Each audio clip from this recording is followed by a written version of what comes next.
14वीं और 15वीं शताब्दी में यूरोप के अंदर सामंती व्यवस्था की समाप्ति होने लगी और इसके स्थान पर निरंकुश राज्यों का उदय हुआ और निरंकुश राज्यों के अंदर राजाओं की सत्ता निरंकुश थी, वे सर्वशक्तिमान थे।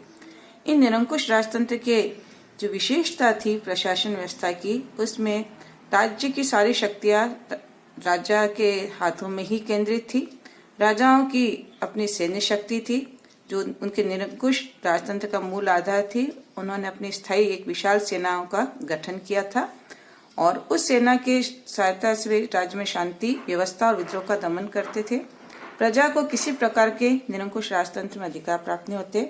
सामंतों की शक्ति का धीरे धीरे पतन होने लगा और इसका लाभ उठाकर उन्होंने अवज्ञाकारी सामंतों का दमन करना शुरू किया। प्रशासन संचालन के लिए एक नियमित और स्थायी नौकरशाही का गठन होने लगा। व्यापार और वाणिज्य का विकास को उन्होंने प्रोत्साहन दिया, जिसके उन्हें आर्थिक सहायता मिले और राजकोष की उन्नति हो और वे अपने प्रशासन और सैन्य संचालन के लिए उन्हें हमेशा धन की आवश्यकता बनी रहती थी।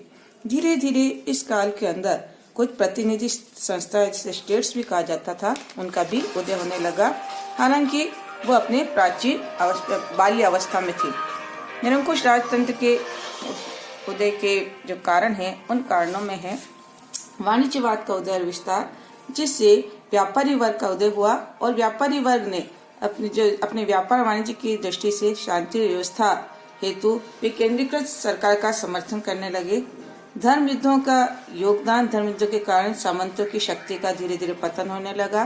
कई सामंत ऐसे थे जो अपने मूल स्थान को छोड़ करके अन्य स्थानों पर भी जाकर बसने लगे। साथ ही चर्च जो था, उस चर्च ने भी राज्यों की निरंकुश सत्ता का समर्थन किया और राज्यों का भी चर्च का सहयोग प्राप्त हुआ था, इसलिए भी ये परिस्थितियां उनके अनुकूल रही।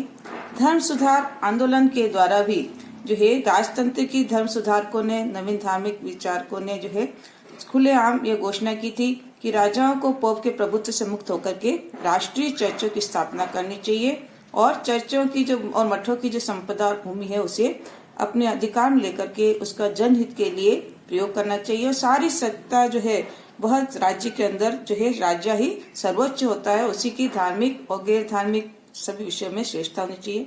फिर इसी क्रम में राष्ट्रीय भावना का भी उसमें यूरोप के अंदर विकास होने लगा था।